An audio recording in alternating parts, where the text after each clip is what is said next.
This is Paul Sandeman with business success tips where you can learn to make more money in less time and have more fun, especially the more fun part.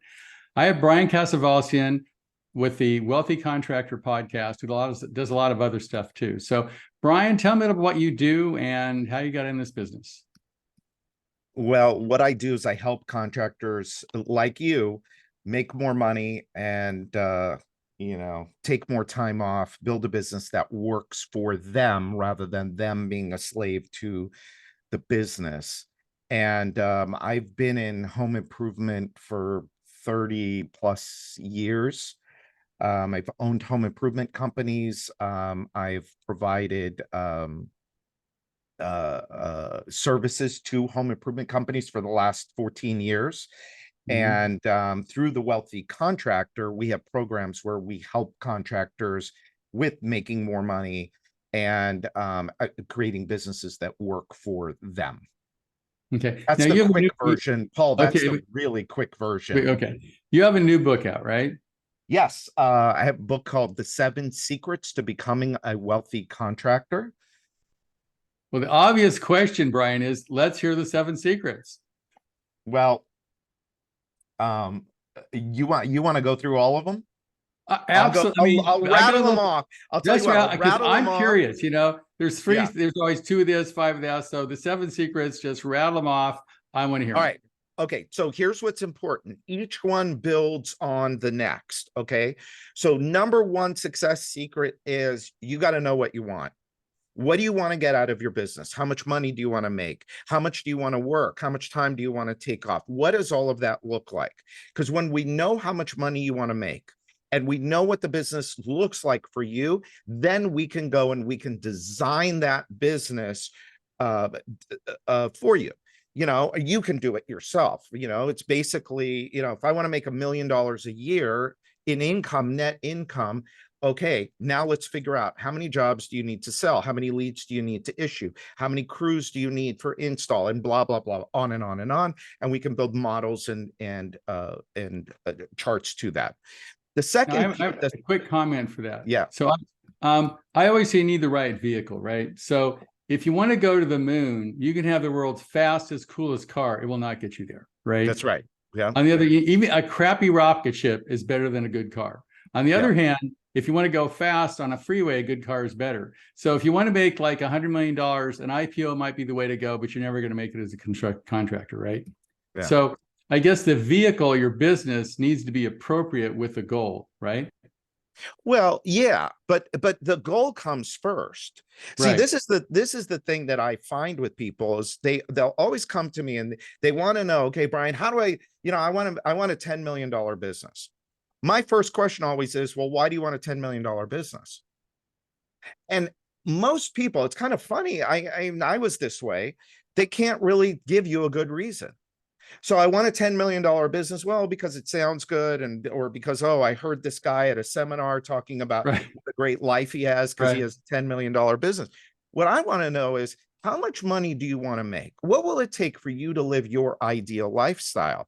And a lot of people say like $500,000 a year in income. Well, and I always say, well, you don't need a $10 million business to make $500,000. You only need a really well-run $2.5–3 million business. So why are you, confusing yourself or convoluted in thinking that you need a $10 million business? You don't. Okay. So that's where I always want to start with people is, well, what do you want? And I have this exercise, actually, I call it the 4 numbers exercise, where I have people think through these 4 numbers. One is lifestyle. So how much do you need to live in the house you want to live in, drive the cars you want to drive, have the fun that you want to have? Do you like to travel? Do you want a second house? Do you want to collect cars? I mean, what do you want from your life? Where do you want to send your kids to school? Write it all out, add it up, and say, okay, I need X amount of dollars for lifestyle. The second number is future wealth. How much do I need to contribute every year to my future wealth account? Because at some point, look, you don't want to get to be my age and not have any money. So you want to be in a position early where you could start putting money away and get to a point where your capital, where your money is actually writing you checks to live your lifestyle. That's called financial freedom. And every $1 million is about $40,000 a year of income. So if you need $200,000 to live your ideal lifestyle, you need $5 million put away. So we need to consider future wealth. The third number is giving. How much do we want to give? Giving is not only is it the right thing to do, as we do well to give, but it's also a wealth strategy. Funny enough, the more money you give away, the more money you seem to make. And then the last piece is liabilities and taxes. So do you have debts you want to pay off? We have to always account for taxes. And so we take those 4 numbers and we come up with one number. And so whatever that one number is, that's our target goal income. And it's not necessarily a tomorrow thing. I think that most people can achieve it within 3 years. So if your goal is to make $500,000 a year and you're making $200,000 a year now, let's model out what the business needs to look like to go from where you are to where you want to be. And within 3 years, more than likely, if you do the things that you're supposed to do and you've got the right mindset, which we'll get to, you'll hit it. And so that's how we look at it. That's one. What's 2? Number 2 is responsibility. So we live in an age where people want to abdicate responsibility to forces beyond their control. For example, people will say, well, the economy sucks, or interest rates are too high, or they don't like the president, listen, we can't do anything about any of that stuff. We have zero control over what the idiots in Washington are doing, what the interest rates are, none.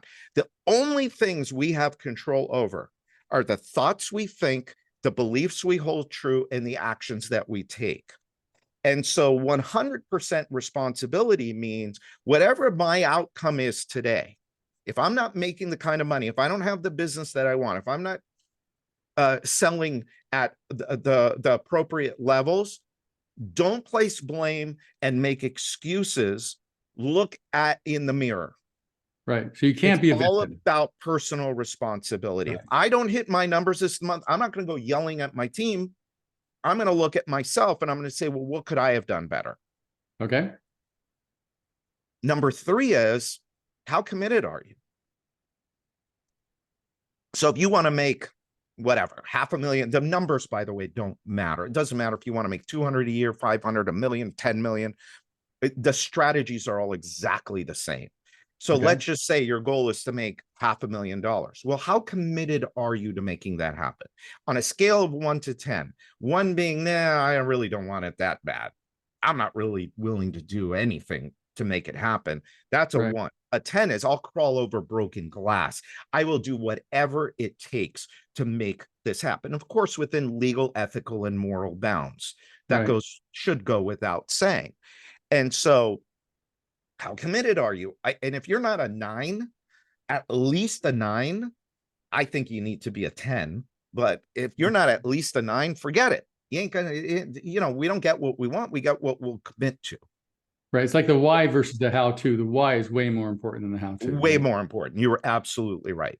Absolutely right. Number 4 is understanding the business that we are all really in. And the business that we are all really in is in sales and marketing. People they fall in love with their product and they think that it's all about the product.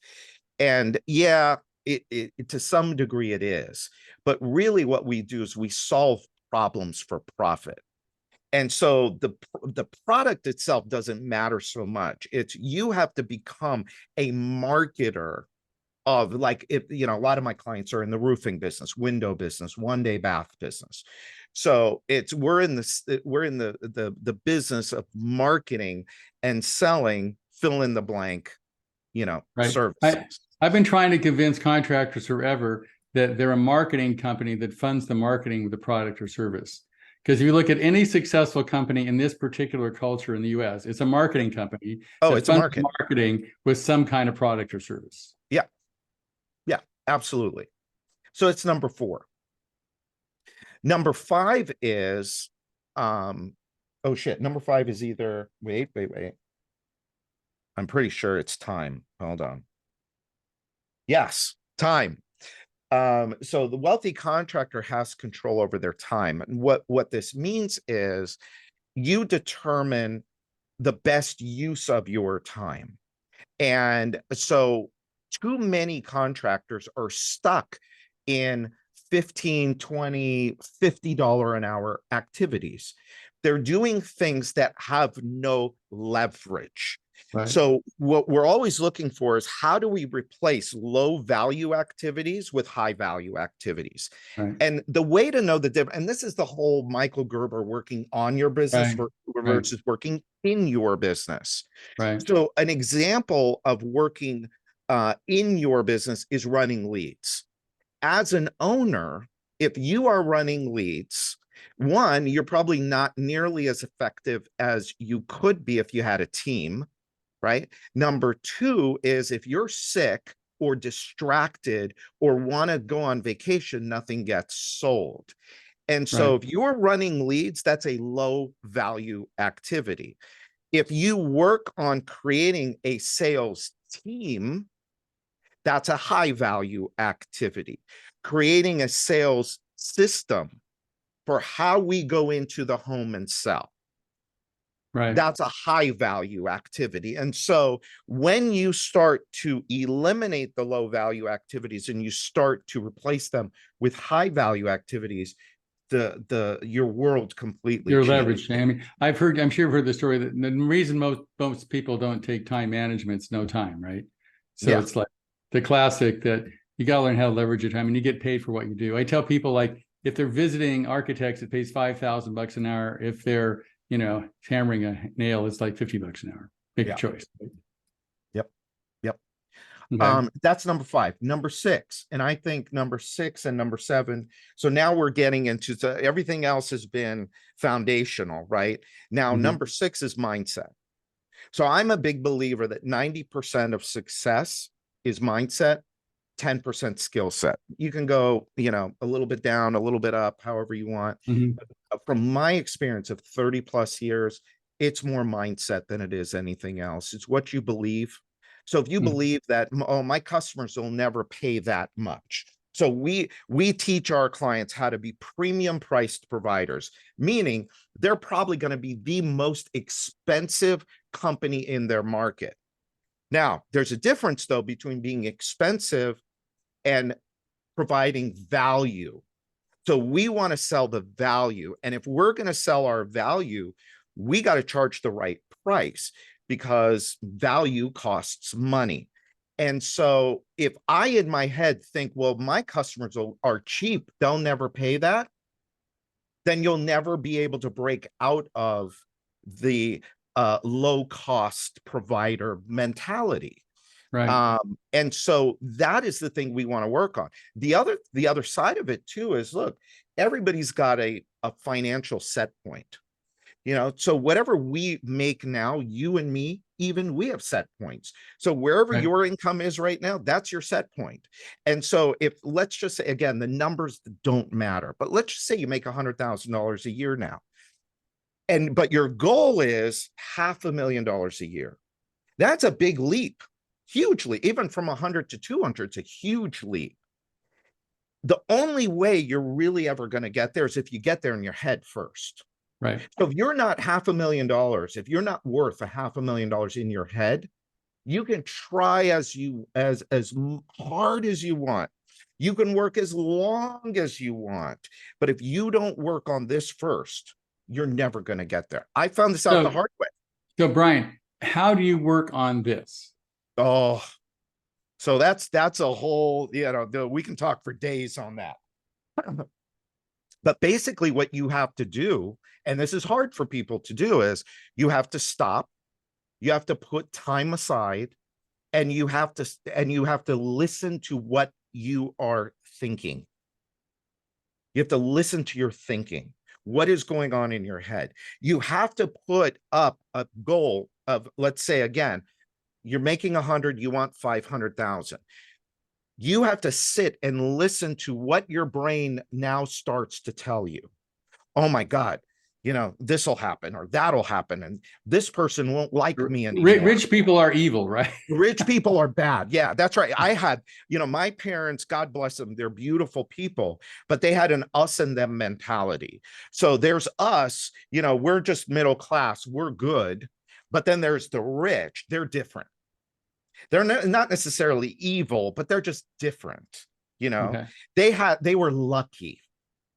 Whenever you start to think that other people are lucky, you got a real problem in your head. Because I don't believe in luck. You create your own luck. Luck is preparedness meeting opportunity, right? From Earl Nightingale. And so you really have to work on changing your beliefs. If you want to make more money, I have a list of 14 things that I did when I said enough is enough. My goal was 4 times my current set point. And I had that goal for 20 years and I could never get there. And I said, you know what? One day I made a decision. I said, enough is enough. And I I started doing things. I started taking action. One of the silliest things I did, but it changed my life, was you got to rewire your thinking. So I started to say, and again, let's use the $500,000 example. I started to write out.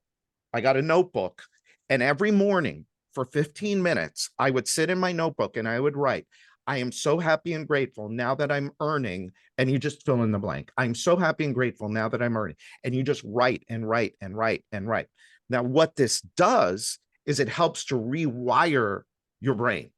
You're doing the act of writing, okay? You're seeing it in front of you. You're saying it to yourself, and ideally, you are feeling it emotionally. Right. Emotions. Emotion is what, That's what caused everything. Emotion's what puts it all into action. Now, it's interesting. My experience is most people don't have control over what they think. My experiment is like, Brian, you can think about anything for the next 10 seconds, but don't think about red. Go. Yeah. or bankruptcy, or your bad cousin, or pick a number, right? Or what drama you're having in the week. So I totally agree with that. It's like changing your thinking, working harder on yourself than you do on your, on your business is a challenge for a lot of contractors. Yeah. Yeah, that's absolutely right.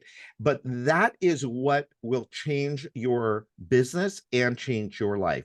The mechanics of business are really relatively simple. For example, a selling system. 20 years ago, you had to go find somebody, pay them a whole bunch of money to help you develop a selling system. Today, I mean, my buddy John Inglis has a system that you plug into today. Within 2 weeks, he's got you trained. He's got your staff trained with scripting, with videos, with everything. It's not that hard anymore to do it if you're willing to do the work. And that's number 7. Number 7 is taking massive, unrelenting action.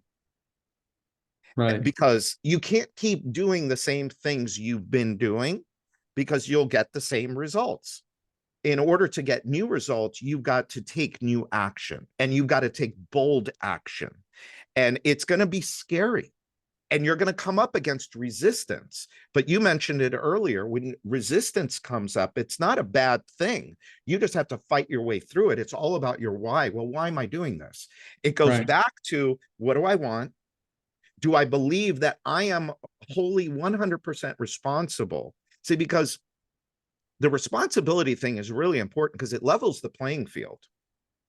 I don't care, look, there's a lot of talk about, and this may be politically incorrect, but we're creating a whole generation of victims. And, I don't care where you're from. I don't care who your parents were. I don't care what color you are, what God you pray to, and who you love. The reality of it is, if you take responsibility for yourself and don't make excuses and place blame on the world, that levels the playing field. And if we look at any and every successful person out there, one thing you will notice is they will never place blame or make excuses for why they didn't get somewhere or why they did get somewhere. Right. I mean, you can't make it as a victim. We talked about that. A victim doesn't do it. And what's interesting is with our new device here, we all have access literally to all the information in the world. It's the first generation where pretty much everybody on the planet, you can either watch a self-help video or watch a bad cartoon. It's all up to you. So we're the first planetary generation where there's more phones than there are people on this planet. So everybody has access, literally everybody has access to all the information they need to make them successful. This has never happened before. No. And it's their choice. You can either watch, Sadhguru or watch some dumb cartoon. It's up to you, right? And I think that's an exciting time because sometimes maybe a long time ago when this information was available, you could say, well, I didn't even know it existed. But now nobody has an excuse on the planet, literally, because we've all got phones. Phones have access to literally all the information on the planet. You can learn, you can go to MIT, you can learn from the best people on the planet. It's usually totally free. Well, and look at this. You, with all of your experience and all of the years that you've been doing this, you are putting out a podcast that's 100% free. Right. And you're talking to an audience of people, and you're basically sharing your wisdom and your life experience with people. And hey, here's what I've learned over my years. Yeah, that was tough. I mean, back in our time, I don't know about you, but I used to listen to the cassette tapes. Right. But those were expensive. I mean, back then it was $70. We're talking 30 years ago, when I was 22 years old, 23 years old, $70 was a big investment. But I'd listen to Earl Nightingale, Jim Rohn, Zig Ziglar, same guy. I got the same, same books you do. What's interesting is I had one of those defining moments in my car. I'm driving up to this, ski resort with my son and his friends in the car. And they said, gee, Mr. Sandeman, you seem to be making a lot of money, you're successful, you have a great lifestyle. How do I do it? And I say, well, here's some great books, Think and Grow Rich, The Power of Positive Thinking. And they all said, nah, I don't think I have any time to read anything. I went, oh, well, not my problem, right? So my cousin has two boys that are, one is 24, I believe, graduated college about a year ago, one that's 20. And I asked the 24-year-old, because he's kind of, not doing that, doesn't have a great career, is not making a lot of money yet. And I asked him, I said, hey, how long does it take you to get to work in the morning? And he said, oh, about 20 minutes. I said, what do you listen to in the car? And he said, oh, I generally listen to video game music. And I'm like, dude, you want to make money? And he said, yeah. I said, here, listen to this. And I gave him some YouTube videos to listen to, Think and Grow Rich being number one. Right. You can go and get Think and Grow Rich for free and have flipping Napoleon Hill read it to you. Right. And it's just shocking to me how, how lazy people can be. I mean, we're the generation of choice, right? Everybody can choose how they want to live, how healthy they want to be, whatever. I mean, if you're fat, poor, and sick, it's your problem. Because there's books on how to get healthy, and this has all the information on how to get healthy, how to get wealthy, and how to totally change your life. Yeah, but it all goes back to listen and take action, right? But it all goes back to responsibility, because it is a lot easier to blame someone else and make an excuse than it is to fix being, what'd you say, fat, poor, and sick. It's a lot easier to place blame. Look, and I don't want to get political, but just yesterday or the day before, the fearless leader is blaming inflation now on corporations being greedy. So his thing now is stop to the corporation, stop price gouging. It's like, really, dude? Really? I mean, this is what we're telling. And what is America built on? Your message is to people. Scary. It's scary, is right. It's really scary. Brian Kaskavalciyan, I really enjoy talking to you. If people want to find out more about what you do and how they do it, because we're talking about people have access to information. I mean, I think you're giving your book away, right? If I understand if they go, so it's real simple. If you just go to thewealthycontractor.com, thewealthycontractor.com. You can actually get a free copy of the book. I will send you a physical copy of the book. I just ask you to pay shipping and handling, and I will send you. And it's not a huge book. And one thing, it's funny, people will say, well, yeah, but there's nothing in there about how to build a business. And I'm like, you know what? It's your mindset first. Get your head right first. Understand the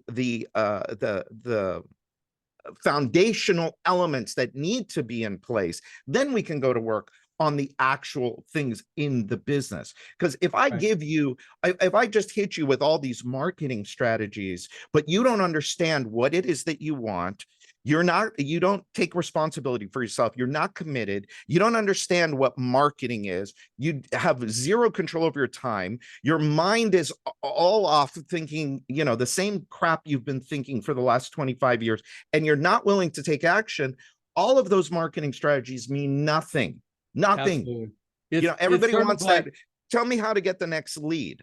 Well, that's just crack cocaine. I'm not a purveyor of crack cocaine. Brian, it's sort of like, I would be willing to give every fat person in this company a free gym membership. Yeah. I don't think it's going to do them any good. Right? It's not going to do you any good. Nope. Right. The membership to the gym does not help you lose weight. Right. Yeah. So this has been great, Brian. So I would highly recommend, if you don't, we've talked about, you have access to all this information, and Brian is actually offering you the book on how to change your life. And if you're still a victim and you want to be poor and not successful, hey, dude, it's your guy's fault. It's all up to you. So I would definitely take action. I'd take Brian up on his offer. And again, you create your own reality. Just remember that. Yeah. Well, thanks, Brian. I appreciate you being on board, and we'll do this again. Thanks for having me, Paul.